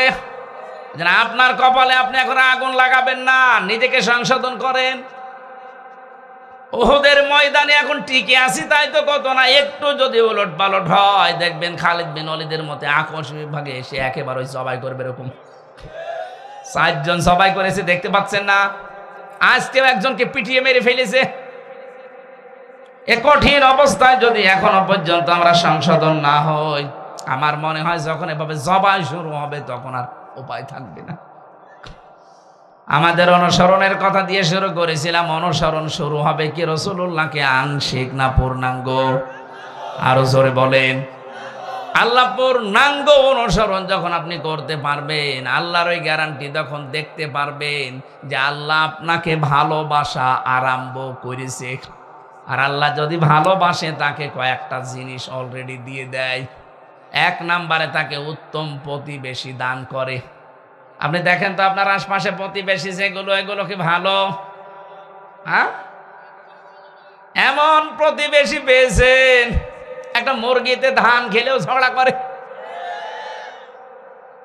তার মানে আপনি রব্বানা আতিনা ফিদ দুনিয়া হাসানা, দুনিয়ার হাসানা দাও, দুনিয়ার হাসানায় তো উত্তম প্রতিবেশী আপনি পাননি। এ দোয়া আপনার কবুল হয়নি, মাঠে মারা গেছে। উত্তম প্রতিবেশী এটা হচ্ছে দুনিয়ার হাসানা। উত্তম স্ত্রী দুনিয়ার হাসানা। আছে উত্তম স্ত্রী এখন 24 ঘন্টা স্বামীকে সন্দেহ করে, এরকম স্ত্রী বেশি। কথা বলে না কেন?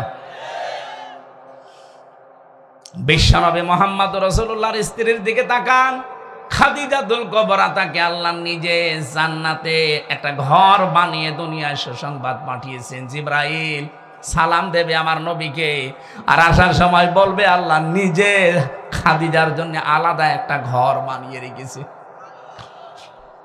এই ঘরটা আল্লাহ এই কারণে বানিয়েছে, খাদিজা নামাজ পড়ে, রোজা রাখে, হজ করে, যাকাত দেয়, এই জন্যে না। কারণ খাদিজা জীবনে 1 ওয়াক্ত নামাজ পড়েনি, রোজা রাখেনি, হজ করেনি, যাকাতও দেয়নি। কারণ তার ইন্তেকালের পরে এগুলো সব নাজিল হয়েছে। এই কথা বলেন না কেন? আপনি খাদিজার পুরা জীবনে পড়ে দেখেন, কোনোদিন তিনি 1 ওয়াক্ত নামাজও পড়তে পারেননি, কারণ নামাজের বিধান ওই সময় নাজিলই হয়নি। তিনি রোজাও রাখেননি, তিনি হজও করেননি। তার ইন্তেকালের 10 বছর পরে হজের বিধান নাজিল হয়। তার মানে তার বয়সে তিনি জীবনে যাকাতও দেননি। এরপরেও আল্লাহ তার জন্য জান্নাতে একটা ঘর আলাদাভাবে বানিয়ে রাখবে, যে ঘরের ভেতরে কোনো নয়েজ নেই, কোনো আওয়াজ নেই। হযরতে খাদিজা একটা মাত্র কারণে নামাজ না পড়ে, রোজা না রেখে, হজ না কান্নার, যাকাত না দিয়েও জান্নাতে ঘর বানিয়ে ঘর পেয়েছেন, তা নয়েজ মুক্ত, আওয়াজ মুক্ত। কারণ তিনি দুনিয়াতে স্বামীর জন্য ঘরটাকে রেখেছিলেন আওয়াজ মুক্ত। আর আপনি কেমন স্ত্রী, বাইরে থেকে স্বামী আসতে দেরি, ওর মাথা আরো যা ছিল আরো আউলিয়ে দিন। এক কথা বোঝেন? আপনি তো স্বামীর জন্য ঘরটা একটু আওয়াজ মুক্ত, নয়েজ মুক্ত রাখবেন, ও যেন বাইরে থেকে এসে ঘরে একটু শান্তি পায়। এমনও স্বামী এখানে বসে আছে, বাইরে ছিলাম, আমি ভালো ছিলাম, ও ছাতা বাড়িয়ে এসে জাহান্নামে ঢুকলাম। এরকম পরিবার আছে? কার হাত তোলেন তো? না, আছে, আছে ভাই, আপনি না বললেও আমি জানি আছে। সম্মানিতা মা বোনেরা, আমি হাসির খোরাকি দেয়নি। এখানে 100 জনের 95 স্বামী আমার মনে হয় এরকম আছে। হয়তো এই লোকটা নেই, ওনার বউ এরকম, ওনার বউ এরকম আল্লাহওয়ালা, এই জন্য ওনার নেই। কিন্তু বাকিগুলোর চেহারার দিকে তাকিয়ে দেখতে পাচ্ছি এরা পুরুষ নির্যাতনকারী। চাচা এর সাথে রংপুরে কি করলেন আপনি? 9 বছর ক্ষমতায় ছিলেন, নারী নির্যাতন, নারী নির্যাতনের আইন দেশে আছে, পুরুষ নির্যাতনের একটা আইন করে দিতে পারলেন না।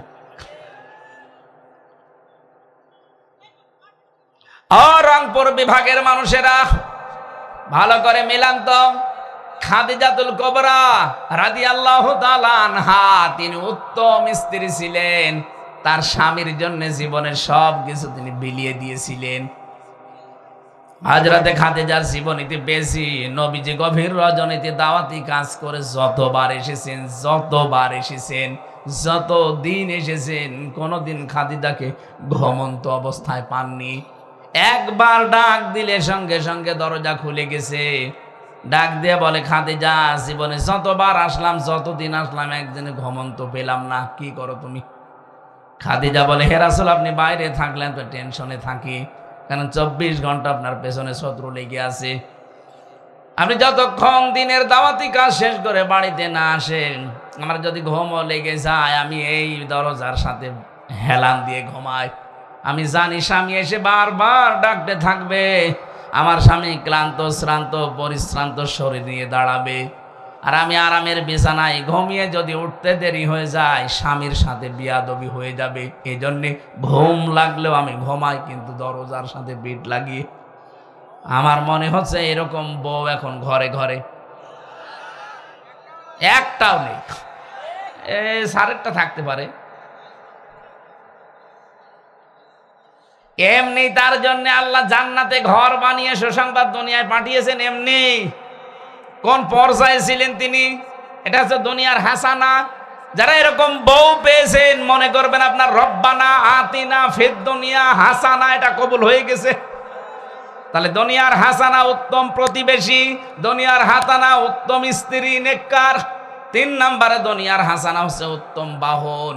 উত্তম এ বাহনের ভেতরে গাড়ি হতে পারে, মোটরসাইকেল হতে পারে, ঘোড়া হতে পারে, প্রাইভেট হতে পারে, যানবাহন যেটা আছে এটা যদি উত্তম হয়, মন মতো হয়, এইটাই আপনার দুনিয়ার হাসানা।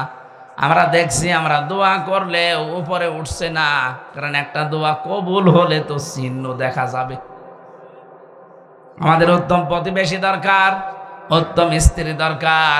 5 ওয়াক্ত নামাজের পরে মা বাবার যে দোয়াটা আছে মনে মনে হলেও পড়বেন। পাশাপাশি সূরা, এটা সূরা ফুরকানের 74 নম্বর আয়াত, এইটা আমরা মুখস্থ করে নিয়ে পড়বেন পরিবারের জন্য, বিশেষ করে নেককার সন্তান আর নেককার স্ত্রী। রব্বানা হাব লানা মিন আজওয়াজিনা ওয়া যুররিয়াতিনা কুররাতা আ'য়ুনি ওয়াজআলনা লিল মুত্তাকিনা ইমামা। আল্লাহর কাছে আপনি চাচ্ছেন, আল্লাহ আমাকে নেককার স্ত্রী দাও, এমন সন্তান আমাকে তুমি দান করো, এই সন্তানগুলো এমন ভাবে তৈরি করে দাও যে মানুষগুলোকে দেখলে আমার চোখ শীতল হয়ে যায়, আর তুমি আমাকে মুত্তাকি বান্দা বান্দীদের নেতা বানিয়ে দাও। জোরে বলেন আমিন। সম্মানিত মা বোনেরা, আমি খাদিজার জীবনে থেকে হালকা ট্রাস দিয়েছি, আশা করছি আপনি ওইভাবে গঠন করবেন ইনশাআল্লাহ।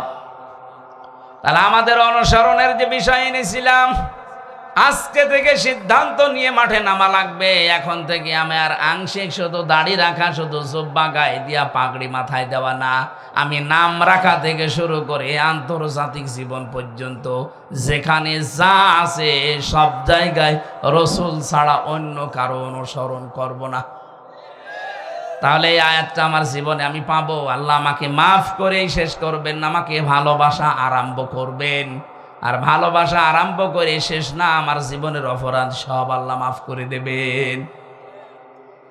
রাসূলুল্লাহ বিদায় হজে যে কথা জানালেন, এই 2টা মেনে চলার তৌফিক কামনা করে সূরা নাহাল 90 নম্বর আয়াতটা আমরা পড়েছি। রব্বুল আলামিন বলেন, মানুষকে আপনি এগুলো শোনান, যেহেতু বৈষম্য বিরোধী ছাত্র আন্দোলনের 9 দফার 6টা এই আয়াতের ভেতরে আছে। 1 নম্বরে বৈষম্য বিরোধী ছাত্র আন্দোলনে যারা শহীদ হয়েছে, ওরা প্রথম বাক্যেই বলতো উই ওয়ান্ট জাস্টিস। কথা বলছে না কেন? এইটাই প্রথম শব্দ। আল্লাহ পাক বলেন, ইন্নাল্লাহা ইয়া'মুরু বিল আদলি, অবশ্যই আমি আল্লাহ তোমাদেরকে নির্দেশ করছি তোমরা ন্যায় বিচার কায়েম করবা। কি বিচার? আরো জোরে বলেন। এইটাই তো দেশের যুবক তরুণ ছেলে মেয়েরা চাচ্ছিল, যারা ন্যায় বিচার কায়েম করতে চায়। 2 নম্বর হল ইহসান, ওরা বলেছিল আমরা মানবতা দেখতে চাই। এটার বাংলা অর্থ এটা, মানবতা আজ ভুলণ্ঠিত হচ্ছিল। এই বাংলাদেশে আমরা দেখতে পেয়েছি যুদ্ধবন্দী না, কারাবন্দীদের সাথে, তাও অবৈধভাবে, কারাবন্দী তাও স্বাভাবিকভাবে না, অবৈধভাবে এদের সাথে যে আচরণ করা হয়েছে 15.5 বছরে, আল্লাহর নবী তার জীবদ্দশায় কোনোদিন যুদ্ধবন্দীদের সাথে এত খারাপ আচরণ করেননি। হযরত সুমামা ইবনে ওয়াসাল রাদিয়াল্লাহু তাআলা আনহু, এই লোকটা একজন লিডার ছিল।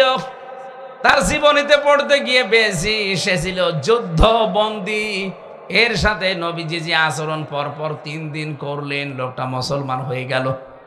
আর আপনি কি করলেন মুসলমান দাবি করে? যুদ্ধবন্দী তো আমরা ছিলাম না, আমরা ছিলাম কারাবন্দী, তারপরও অবৈধভাবে। কথা বলেন না কেন? কি করেছেন আপনি আমাদের সাথে? যুদ্ধবন্দীদের সাথে এত খারাপ আচরণ দুনিয়ায় কেউ করে না। বাংলাদেশে 15.5 বছরে কারাবন্দীদের সাথে, বিশেষ করে আলেমদের সাথে যা করা হয়েছে, আয়না ঘরের নামে যাদেরকে রেখেছিলেন অনেকে তাদের নাম পর্যন্ত ভুলে গেছে।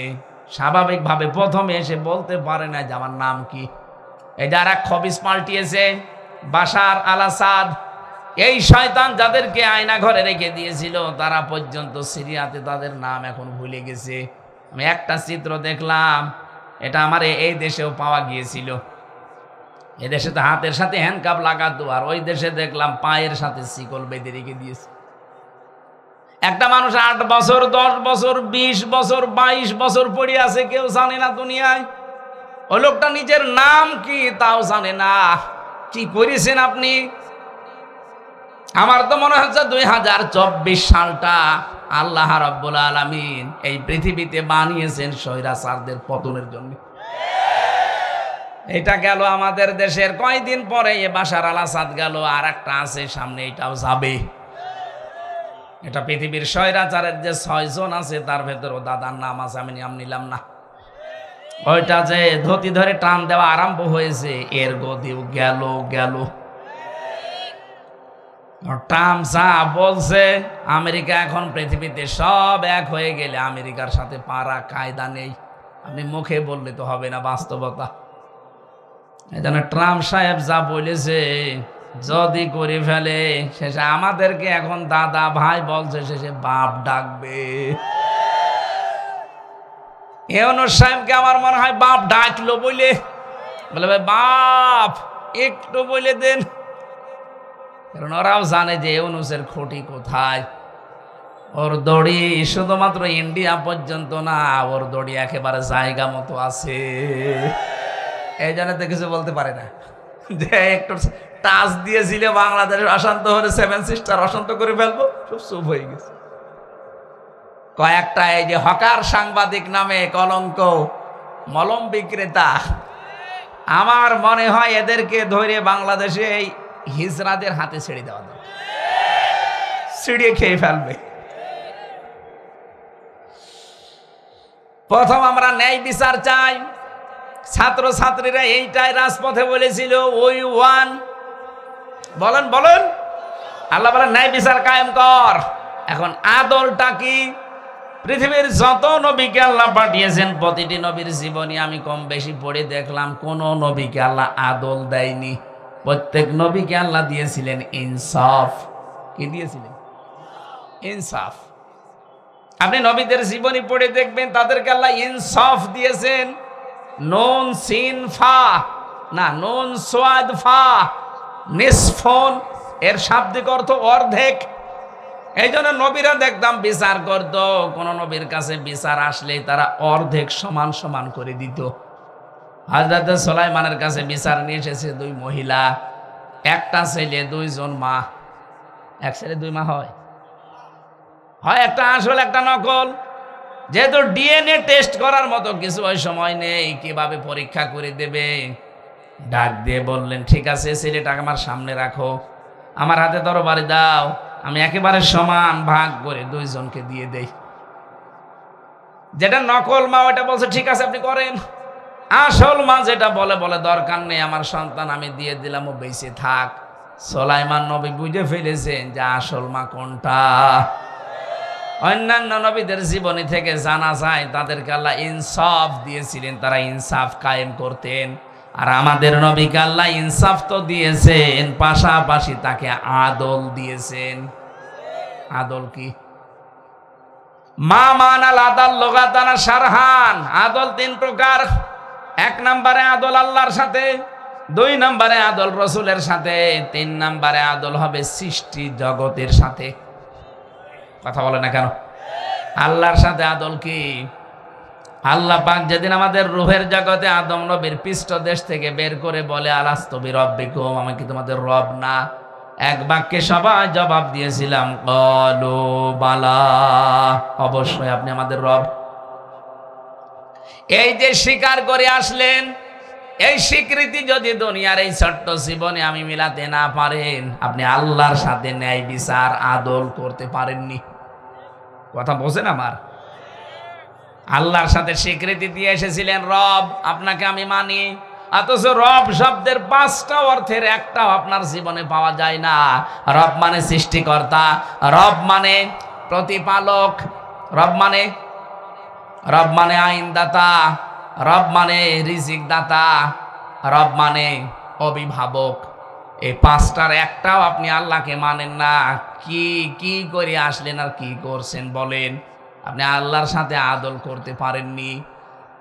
2 নম্বরে রাসূলের সাথে আদল, বিশ্ব নবী ছাড়া অন্য কারো আদর্শ আমি মানি না, এইটা রাসূলের সাথে আদল, এইটাও পারেননি। 3 নম্বরে সৃষ্টি জগতের ভেতরে সর্বোত্তম যারা সৃষ্টি তারা মানুষ, এদের সাথেও আপনার আদল হয় না। এই 53 বছর পার হয়ে গেল, জোরজার মুল্লুক তার এইটা চলছিল। এদেশে আদল হয়নি মানুষের প্রতি। বিশেষ করে 15.5 বছরে যারা দায়িত্বে ছিল ওরা শুধু মিথ্যা বলে উড়িয়েছে যে আমরা ন্যায় বিচার কায়েম করছি। কিসের ন্যায় বিচার কায়েম করেছেন? এদেশে তো জোরজার মুল্লুক চার এই নীতি ছিল। আমার মতো একটা মানুষকে ঘর থেকে ধরে নিয়ে গেলেন বিনা কারণে, নিজেরাই বলতেন আপনার দোষ নেই, ছেড়ে দিলেন না কেন? নিজেরাই বলেছে দোষ নেই, চলেন, নিয়ে গেলেন। 3টা বছর বিনা কারণে আটক করে রাখলেন। মামলায় তো আমার মামলা হয়েছে, হোক, আমার তো জামিন পাওয়ার হক আছে, সেইটাও দিলেন না। কি নাই বিচার কায়েম করেছিলেন? আমি নিজের জীবন থেকেই তো বলছি হয়নি। আপনি যা বলেছেন এই 15.5 বছর পুরা মিথ্যা কথা। এরকম জোরজার মুল্লুক তার এই নিয়ম নীতি এক জায়গায় ছিল। মিশরের আজিজ মেসের এই দরবারে ছিল। হযরতে জুলাইখা নাম শোনেননি জীবনে? এই মহিলা, কোরআনে কারিমে আল্লাহ আমাদেরকে কিছু শুনিয়েছেন, এখান থেকে কিছু শিক্ষা নেওয়ার জন্য। আমি সূরা ইউসুফ থেকে কয়েকটা আয়াত পড়ছি শিক্ষার জন্য।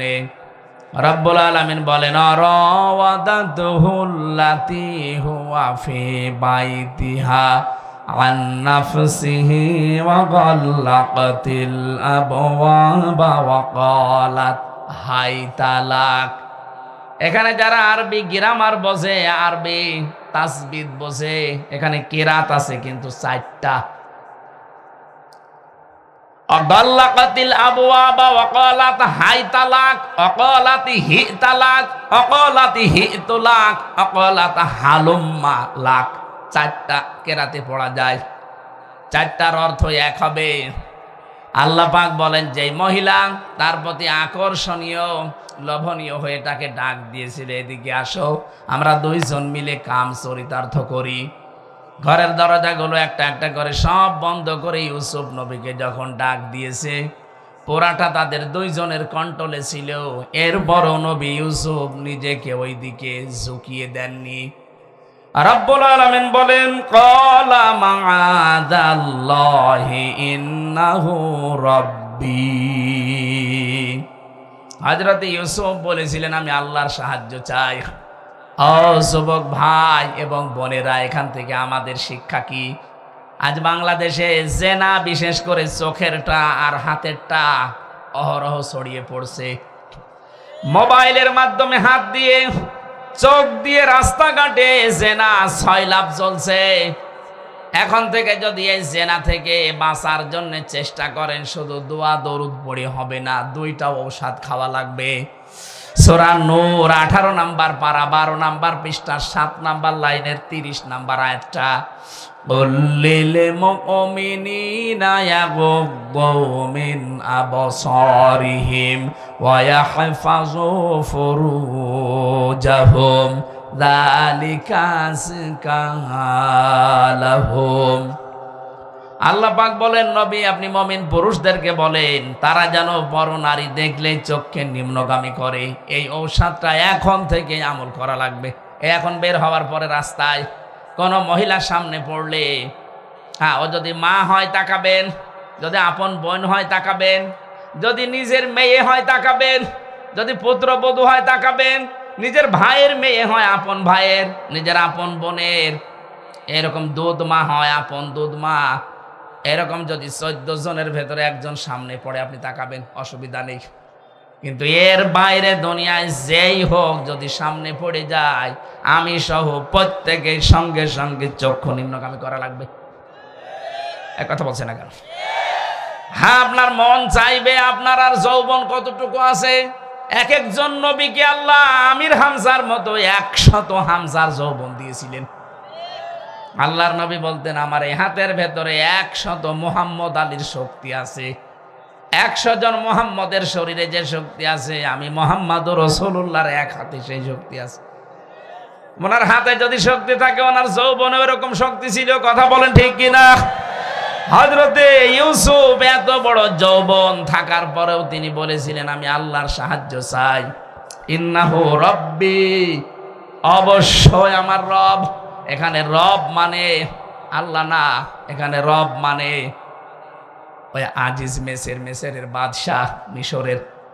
আমার রব মানে আমার যিনি লালন পালন করেন, আমাকে খাবার দেন, বাড়িতে রেখে দিয়েছেন, আমার রক্ষণাবেক্ষণ যিনি করেন তাকে আমি বুঝিয়েছি। আহসানা মাসওয়ায়া, সর্বোত্তম ব্যবস্থা তার ভেতরে আছে, আমি পেয়েছি। সে এখন বাড়িতে নেই, তার আমানতটা আমি খিয়ানত করব কোন কারণে? ইন্নাহু লা ইউফলিহুজ যালিমুন, কোন জালেম কোনদিন সফল হচ্ছে না, হবেও না। এই আয়াতটা যে কত বাস্তব তার প্রমাণ বাংলাদেশ। জালেমরা সফল হচ্ছে না, হবে না। আগামী থেকেও যদি জুলুমের চিন্তা ভাবনা করেন, এই আয়াত থেকে শিক্ষা নেবেন। কোন জালেম আজ পর্যন্ত সফল হয়নি, কিয়ামত পর্যন্ত হবেও না। কোন জালেম যদি সফল হয়ে যায়, তাহলে কোরআন মিথ্যা হয়ে যাবে। এক কথা বলে না কেন? আমাদের এখানে ঔষধ প্রথমটা গেল কি? বড় নারী দেখলে চোখ নিচের দিকে করবেন। 2 নম্বরে যৌবনটা, বিশেষ করে যৌনাঙ্গ হেফাজত করা লাগবে সাধ্য মতো।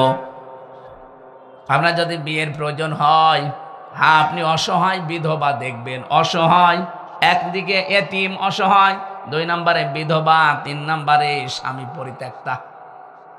এই 3 প্রকার মেয়ে লোককে যদি আপনি সাহায্য করতে চান, সমর্থ থাকে, বিয়ে করে আপনি নিয়ে আসতে পারেন। তাছাড়া আনন্দ করবেন, চেহারা ভালো, উল্টাপাল্টা না। এই জন্য আনন্দের জন্য ইসলাম বিয়ের অনুমতি দেয়নি। কারণ যে আয়াতগুলো আমরা বলি যে মাসনা সোলাসা রুবা, 2 2 3 3 4 4 বিয়ে করো, এর আগে আয়াত পরের আয়াত এতিমদের আলোচনা আছে। আমরা এটাকে আজ কলুষিত করে ফেলেছি ইসলামের নাম নিয়ে। আমি আপনাকে বিয়ে করতে নিষেধ করছি না, করবেন, কিন্তু ওই উদ্দেশ্য থাকা লাগবে যে আমি একটা অসহায়ের পাশে দাঁড়াবো, একটা বিধবার পাশে দাঁড়াবো, অথবা খুব বেশি হলে একটা স্বামী ত্যাক্তা পরিত্যক্তা মহিলা আছে, তালাক প্রাপ্তা, তার পাশে দাঁড়াবো। আপনার মনে যদি এই থাকে না আমি লাইন করব, আমি একেবারে খোলাখুলি বলছি, এখানে যদি কেউ থাকেন, এখানে যদি কেউ এই চরিত্রের থাকেন, এই মুহূর্তে আপনাকে ওয়াজটা আমল করা লাগবে। কারো যদি লাইন থাকে ভাবির সাথে, প্রতিবেশীর স্ত্রীর সাথে, এই কথা বলছে না কেন? অথবা বিবাহিত কোনো মহিলার সাথে, একদিকে ভাবি, আরেকদিকে প্রতিবেশীর স্ত্রী, আরেকদিকে বিবাহিতা কোনো মেয়ে লোক, যদি কারোর সাথে লাইন এরকম শয়তানের ধোকায় পড়ে করে থাকেন, এক্ষুনি ওই নাম্বার ডিলিট করে দিন। করেন, তাড়াতাড়ি করেন। না না, এটা করা লাগবে, আছে আমি জানি। এখানে কোরআন মাথায় হাত দিয়ে, মাথায় দিয়ে যদি বলতে বলা হয়, 100 জনের প্রায় 20 জন ধরা খাবে। অনেক কাছে হুজুর কিছু জানে না। যারা আছেন এই লাইনে, জীবনেও আপনি তার ওই ভাইটা বা যে বিবাহিত মহিলা, তার স্বামী তালাক না দিলে আপনি বিয়ে করতে পারবেন না, আর সারা জীবন আপনি দুঃখ পাবেন। এই জন্যই তো আপনাকে বলছি। সুতরাং এরকম লাইন ঘাট যাদের আছে, জীবনের মতো নাম্বার ডিলিট করে তাওবা করবেন। কারা কারা হাত তোলেন? এই লাইন আছে কার সাথে? এদিকে আসো। না আছে, আমি জানি হাত তুলছেন না কোন কারণে বলেন। কিসের ভয় আপনার, লজ্জা কিসের? এখানে কয়জন মানুষ আছে? এই লাইনে যদি থেকে মারা যান, কিয়ামতে কোটি কোটি মানুষের সামনে আপনার কপালে লিখা থাকবে যে ভাবির সাথে আকাম করিস। আশা করছে আপনি ছেড়ে দেবেন ভাই। আর যদি না থাকে গায়ে বান্ধায় সব, আলহামদুলিল্লাহ নেই। কেউ বলছে আছে, কেউ বলছে নেই। আমি কোন দিকে যাই বলেন তো? থাকলে পরিবর্তন হয়ে যাবেন, না থাকলে আলহামদুলিল্লাহ। রব্বুল আলামিন বলেন লাকাদ হাম্মাত বিহি ওয়া হাম্মা বিহা। এই এদিকে তাকান। লাকাদ অবশ্যই, হাম্মাত বিহি ওয়া হাম্মা বিহা। ওই যে মহিলা জুলাইখা ইউসুফ নবীর দিকে ঝুঁকে তো পড়েছিল, ইউসুফ নবী ও জুলাইখার দিকে ঝুঁকে পড়তো। ঠিক আছে অর্থ? এখানে একটাও আলেম নেই। ঠিক আছে অর্থ বাংলা ঠিক আছে? লাকাদ হাম্মাত বিহি ওয়া হাম্মা বিহা। ওই মহিলা তো ঝুঁকে পড়েছিল জেনা করার জন্য, ইউসুফ নবীও ঝুঁকে পড়তো। এই কথা বললে আমার ঈমান থাকবে? এটা নবীর প্রতি তহমত দেওয়া হয়ে যাচ্ছে। বাংলা অর্থ কিন্তু এটাই দাঁড়ায়। আপনি জিজ্ঞাসা করেন কোন মুফাসসির থাকলে, লাকাদ হাম্মাত বিহি ওয়া হাম্মা বিহা। বিহি দিয়ে পুরুষ মানুষ, বিহা দিয়ে মহিলা মানুষ, দুইজনেই তো রাজি। আর প্রশ্ন আসতে পারে ইউসুফ নবী, হ্যাঁ, কারণ তিনিও তো মানুষ। কি আমার মতো সলিমদ্দির যদি কোনো কিছু দেখলে উল্টা পাল্টা মনে হয়, ইউসুফ নবীর ভেতরে তো সলিমদ্দির মতো যৌবন নাই, 100 পুরুষের যৌবন ছিল। আর যার সামনে দাঁড়িয়ে আছে অত কালি না, অত জুলাইখা। বিশ্বের সুন্দরী মহিলাদের ভেতরে সে একজন। তাও পোশাক পরে দাঁড়িয়ে থাকলে তো হয় পুরা উলঙ্গ হয়ে দাঁড়িয়ে আছে। বলেন এ কঠিন পরিস্থিতি নিজের যৌবনকে চাপ দিয়ে রাখা কত কঠিন পরিস্থিতি ছিল। আল্লাহ পাক বলেন, হ্যাঁ, দুইজনেই কিন্তু ঝুঁকে পড়েছিল। লাউলা আর বুরহানা রব্বি, যদি তার রব তাকে কিছু দলিল আর প্রমাণ না দেখাতেন। কি দলিল দেখিয়েছিলেন? এই বোরহান শব্দের ভেতরে আমি তাফসিরে কয়েকটা অর্থ দেখেছি। জালালাইন শরীফের ভেতরে আছে। 1 নম্বরে হযরত ইউসুফ দেখতে পেলেন হযরত জিবরাইল সামনে একটা চিঠি ধরেছে, ওখানে লেখা আছে, ইউসুফ আমি তোমার মালিক বলছি তুমি জেনা করতে পারো না। 2 নম্বরে হযরত ইয়াকুব আলাইহিস সালাম সরাসরি এসে গেছে ঘরের ভেতরে। ছেলে যত খারাপ হোক বাবার সামনে ওই কাজ করতে পারে। ওনার বাবা ডাক দিয়ে বলছে, ইউসুফ আমি তোমার বাবা ইয়াকুব বলছি তুমি কিন্তু এ কাজ করতে পারো না। এই প্রমাণগুলো দেখার সঙ্গে সঙ্গে হযরত ইউসুফ থমকে দাঁড়ালেন। আল্লাহ পাক বলেন, কাযালিকা লিনাসরিফা আনহু সুআ ওয়াল ফাহশা। এইভাবে, কাযালিকা মানে এইভাবে, লিনাসরিফা আনহু সুআ ওয়াল ফাহশা। কোন মানুষ যদি অপরাধ করার শক্তি সামর্থ্য থাকার পরিবেশ থাকার পরেও যদি নিজেকে কন্ট্রোল করে ফিরে আসতে পারে, আমি আল্লাহ তার থেকে এই মন্দ ফায়সা কাজগুলো আমার পক্ষ থেকে দূর করে দেই। ইন্নাহু মিন ইবাদিনাল মুখলাসিন, কারণ সে আমার মুখলেস বান্দাদের অন্তর্ভুক্ত হয়ে যায়। আমরাও যদি ওরকম সাহায্য পেতে চাই, চরিত্রের মহা দুর্যোগের সময় আমাদেরকেও কিন্তু কঠোর সিদ্ধান্ত নেওয়া লাগবে। হযরত ইউসুফের এই পরিবেশ আমাদের সামনেও মাঝে মাঝে আসার সম্ভাবনা নেই। রাস্তাঘাটে গেলে, বাজারে গেলে, মার্কেটে গেলে, বিভিন্ন মেলায় গেলে এগুলোর পরিবেশ চলে আসে। এমন এমন পোশাক পরে এসে ধাক্কা মারে, বাকিটা আর বললাম না। কথা বলে না কেন? নাম দিয়েছে বৃক্ষ মেলা, বৃক্ষ নেই। নাম দিয়েছে বই মেলা, বই নেই। নাম দিয়েছে শিশু মেলা, শিশু নেই। শুধু শিশুর খালারা আর মামারা। এরকম পরিস্থিতি সব জায়গায় কিন্তু এখন তৈরি হয়ে যাচ্ছে। আমাদেরকে ইউসুফ নবীর মতো চরিত্রের এই মহা দুর্যোগে মোকাবেলা করা লাগবে। তাহলে বাকিটা আমার আল্লাহর প্রতি ছেড়ে দিলে উনি আমাদেরকে বাঁচাবেন। কারণ জেনা থেকে বাঁচা এই জামানায় কখনোই সম্ভব না আল্লাহর রহমত ছাড়া। আল্লাহ পাক বলেন আস্তাবাকাল বাবা ওয়া কাদ্দাত কামিসাহু মিন দুবুরিও ওয়া আলফায়া সাইয়্যিদাহা লাদাল বাব। দুইজনে দৌড় দিয়েছে। হযরতে ইউসুফ যখন দেখলেন একজন ফেরেশতার সামনে চিঠি নিয়ে দাঁড়িয়ে আছে, লেখা আছে, ইউসুফ আমি তোমার মালিক বলছি তুমি কিন্তু জিনা করতে পারো না।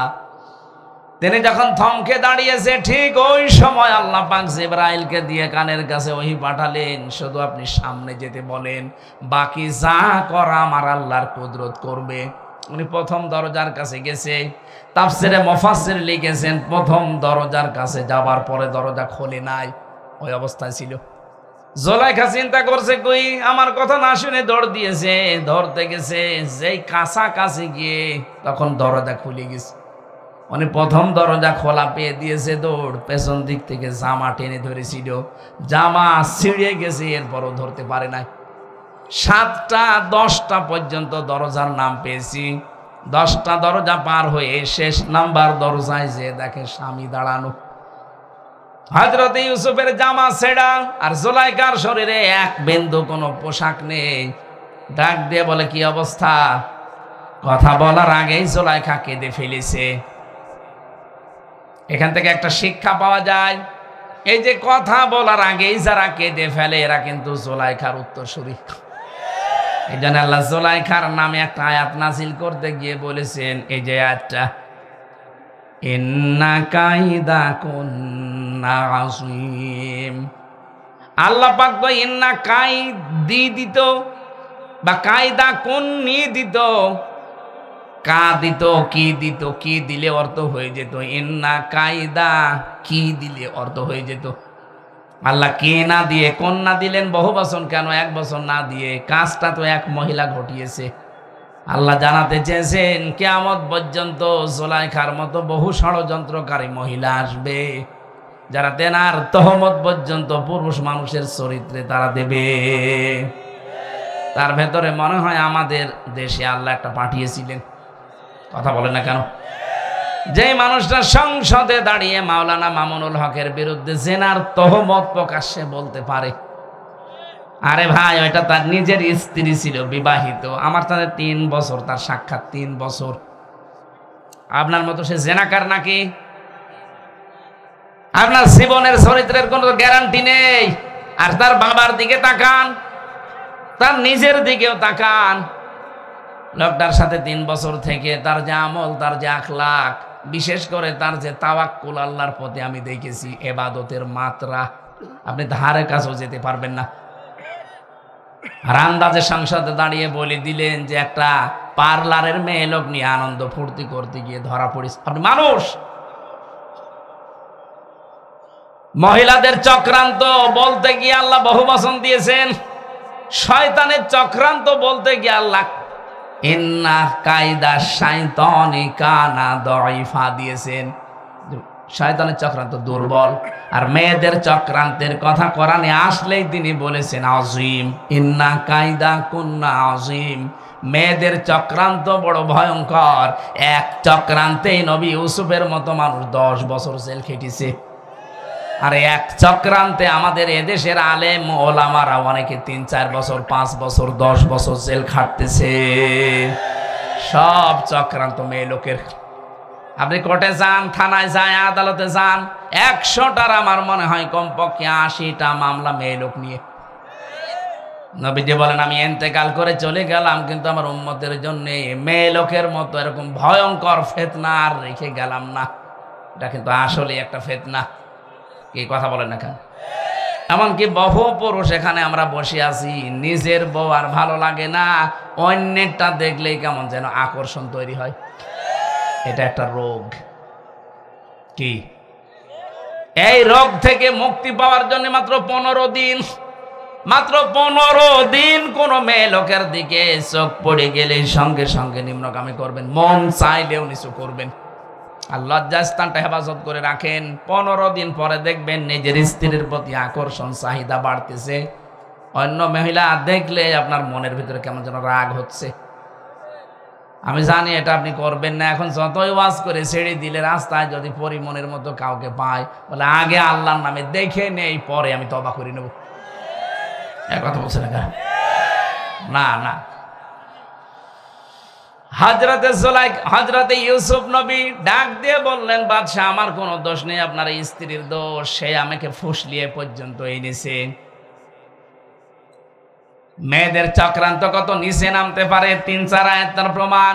ইউসুফ নবীর মতো এত বড় নিষ্পাপ মানুষকে পর্যন্ত সে জেনার তহমত পর্যন্ত দিয়ে 1 দিন 2 দিন না 10 বছর জেলের ভেতরে রেখেছে।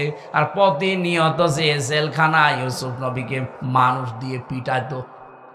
আমার তো মনে হচ্ছে এই 15.5 বছরে অনেককে জেলখানায় দিয়ে সিসি ক্যামেরা লাগিয়ে দেখতো যে কার সাথে কি আচরণ করা হচ্ছে।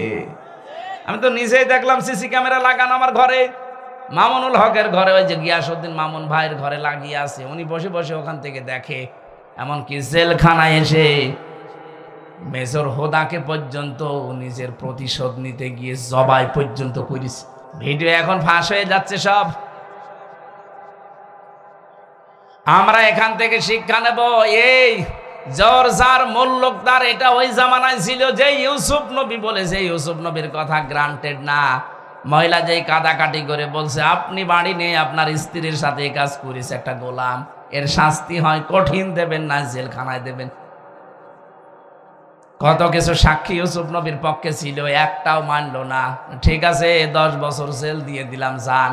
জোরজার মুল্লুকদার, জোরজার আরো জোরে বলেন। আমাদের দেশে এইটাই কায়েম ছিল এতদিন। আমি নিজেও তো জীবনে দেখলাম জোরজার মুল্লুকদার। আমার পক্ষে কেউ সাক্ষী দিতেও রাজি না, এর পক্ষে নিজেরা বানিয়ে বানিয়ে সাক্ষী দেবে, তারপরও তারা রাজি হয়নি।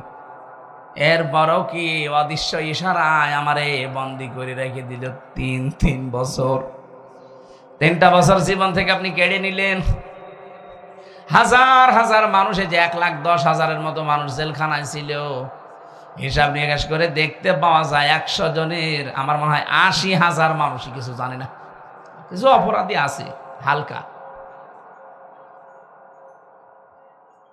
এই জন্য আদল আমাদের সৃষ্টি জগতের যারা আসল আল্লাহর সৃষ্টি মানুষ, এদের সাথে হয় না। বাকি যে মাখলুকাত গুলো আছে তাদের সাথে সৃষ্টির আদল কিছুই নেই। আন্দাজে গাছের পাতা ছেড়ে আল গল্প করে আর বাদাম খায়। পাতা কি তোর বাবার? ওটা তো কাঁচা পাতা, জিকির করছিল আল্লাহর, ছিঁড়ে ফেলে দিলে জিকির বন্ধ হয়ে গেল। সব জায়গায় আদল আছে, ইনসাফ আছে। আল্লাহ রাব্বুল আলামিন দুনিয়ায় যে বৈষম্য বিরোধী আন্দোলন ছাত্র যারা করেছিল, ছাত্র আন্দোলন প্রথম এইটা ছিল ন্যায় বিচার কায়েম করতে চায়। আল্লাহ আমাদেরকে এই নির্দেশ দিয়েছেন, আমরাও এর পক্ষে থাকবো ইনশাআল্লাহ। আমি আর আজকে পারছি না, আল্লাহুম্মা আমিন। লা হাওলা ওয়ালা কুওয়াতা ইল্লা বিল্লাহিল আলিয়্যিল আযীম। আল্লাহুম্মা গফিরলি ওয়ারহামনি ওয়াহদিনি ওয়াফিনি ওয়ারযুকনি ইয়া রাব্বাল আলামিন। আল্লাহ তাআলা এই বিশাল আয়োজনে যারা শ্রম দিল এদেরকে কবুল করে নাও। আগামীতে অনুষ্ঠানটা কোরআনের প্রসারে আরো বিশাল আকারে মঞ্জুর করো। মাহফিলের প্রধান অতিথি অধ্যাপক আমিনুল ইসলাম, ডাক্তার আব্দুর রহিম সরকার ভাই সহ যত অতিথিবৃন্দ এখানে এসেছে এদেরকে তুমি দ্বীনের জন্য মঞ্জুর করে নাও। রব্বুল আলামিন কোরআনে কারীম থেকে যেই কয়টা কথাই শুনেছি জীবনে মেনে চলার মতো যোগ্যতা আমাদেরকে দান করো। মা বোনদেরকে তুমি কবুল করো, পর্দায় থাকার তৌফিক দাও।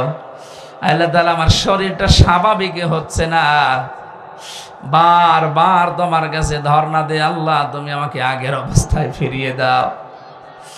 কে খাওয়িয়েছে ওরা জেলখানায় আমি জানি না, আল্লাহ আমার শরীরটা ভেঙে গেছে একেবারে। কথা বললেই বুকে ব্যথা করে, কথা বললেই কণ্ঠে ব্যথা করে। তোমার কাছে আমি সাহায্য চাই আমাদের জাতির পিতা ইব্রাহিম নবীর মতো। ওয়াইদা মারিদতু ফাহুয়া ইয়াশফিন। আমি যখন অসুস্থ হই তুমি তোমাকে শেফা দাও। আল্লাহ মেহেরবানি করে আমার কণ্ঠটা, আমার শরীরটা তুমি আগের অবস্থায় ফিরিয়ে দাও।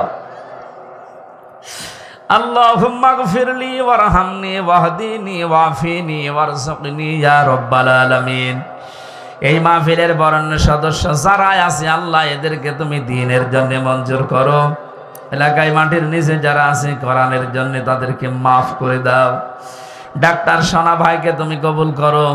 কত মানুষ এই মাহফিলের জন্য শ্রম দিয়েছে, যে যেভাবে এগিয়ে এসেছে আল্লাহ তোমার রহমত তার দিকে এগিয়ে দাও। আলহামদুলিল্লাহি রাব্বিল আলামিন। লা ইলাহা ইল্লাল্লাহু মুহাম্মাদুর রাসূলুল্লাহ।